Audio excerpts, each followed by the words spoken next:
In this video, I'm going to narrate a portion of Dr. Buck's book, Cosmic Consciousness, where he talks a little bit about the experience that Walt Whitman, the famous poet, his experience and his ability to pen it and his ability to use the English language in such a beautiful way. And this paragraph is one of my favorite works ever to read. I've read this so many times, and I wanted to make a video and just read it, maybe with a little bit of commentary afterwards. I do hope you enjoy, and let's begin. The thought of identity, miracle of miracles, beyond statement, most spiritual and vaguest of Earth's dreams, yet hardest basic fact, and the only entrance to all facts. In such devout hours, in the midst of significant wonders of heaven and earth, creeds, conventions fall away and become of no account before this simple idea. Under the luminousness of real vision, it alone takes possession, takes value. Like the shadowy dwarf in the fable, once liberated and looked upon, it expands over the whole earth and spreads to the roof of heaven. I should say, indeed, that only in the perfect uncontamination and solitariness of individuality may the spirituality of religion positively come forth at all. Only here, and on such terms, the meditation, the devout ecstasy, the soaring flight, only here, communion with the mysteries, the eternal problems. When? Whither? How? Alone and identity and the mood. And the soul emerges in all statements, churches, sermons, melt away like vapors. Alone and silent thought and awe and aspiration. And then the interior consciousness, like a hitherto unseen inscription in magic ink, beams out its wondrous lines to the sense. Bibles may convey, priests may expound, but this experience is exclusively for the noiseless operation of one's isolated self to enter the pure ether of veneration, to reach the divine levels and commune with the unutterable. Only here. Only here. What is he talking about? He's talking about the mood. Under the luminousness of real vision, it alone takes possession. What does that mean? That when you are within this state of awareness, when you are fully connected to your underlying self, your essence of life within you, pure awareness within you, it alone takes possession and takes value. And once liberated, once you're able to fully connect, he describes it. He says it expands over the whole earth. It expands over the whole earth and spreads to the roof of heaven. It is exactly what I described in my prior video. There is an infinite ocean of emotion everywhere and in everything. The atmosphere is alive.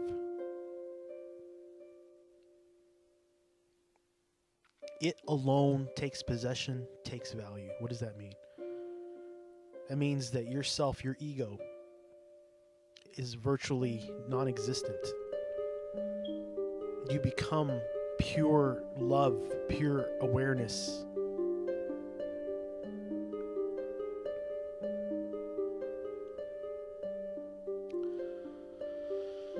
And he describes it, the devout ecstasy, the soaring flight, the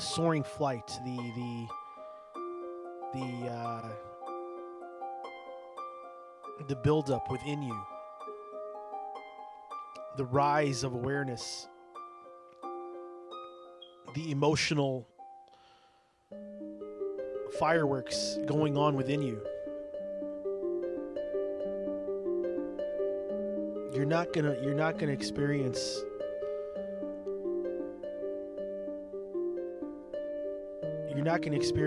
this life force, this yourself, your pure awareness, the God within you, the love within you.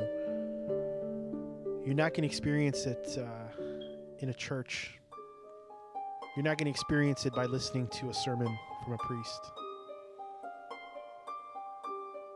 What he's saying in this literature, alone and identity and the mood. What is the mood?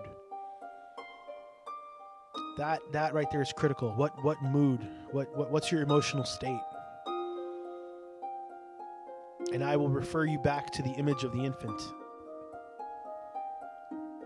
the newborn infant. What we were when we first entered, this earth, this realm.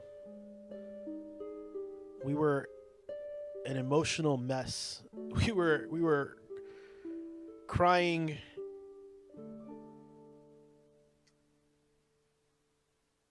We were exposed, vulnerable, innocent, devoid of any desires or wants. We haven't had them yet.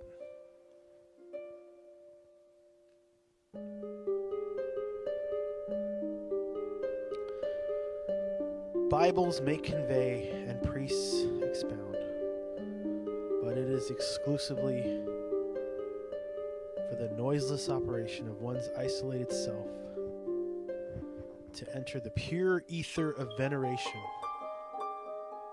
and commune with the unutterable.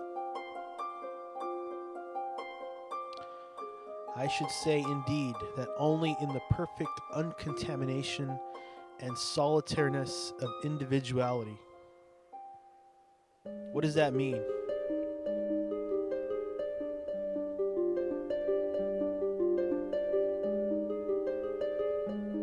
It means you're devoid of outside influence. You're devoid of wants, of needs. You're just trying to exist. You're just trying to return back to what you were when you first got to this earth. You have to remember, we are on this planet, and this planet is circling the sun, and the solar system is one of many.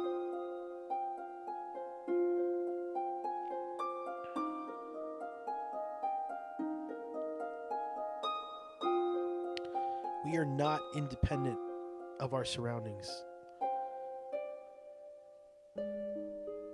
We're not a fluke.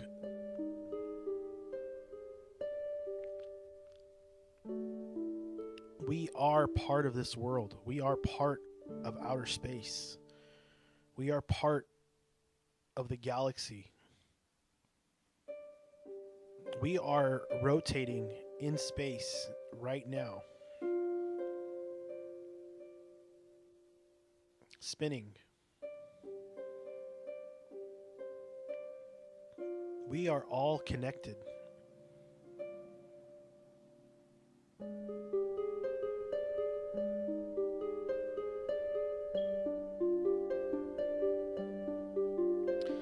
like the shadowy dwarf in the fable, once liberated and looked upon.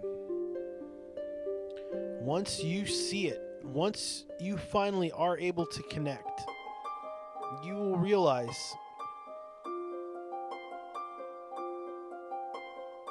that you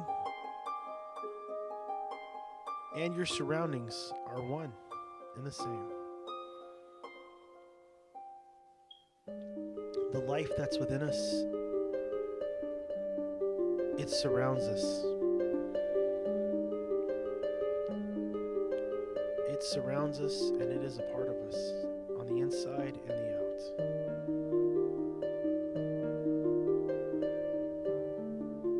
It is the most beautiful thing I have ever seen in my life.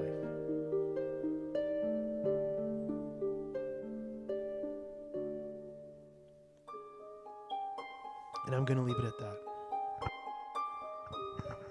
As always, everybody, please hit that like button. Subscribe, unsubscribe, but please leave a comment. One love, everyone. Peace out.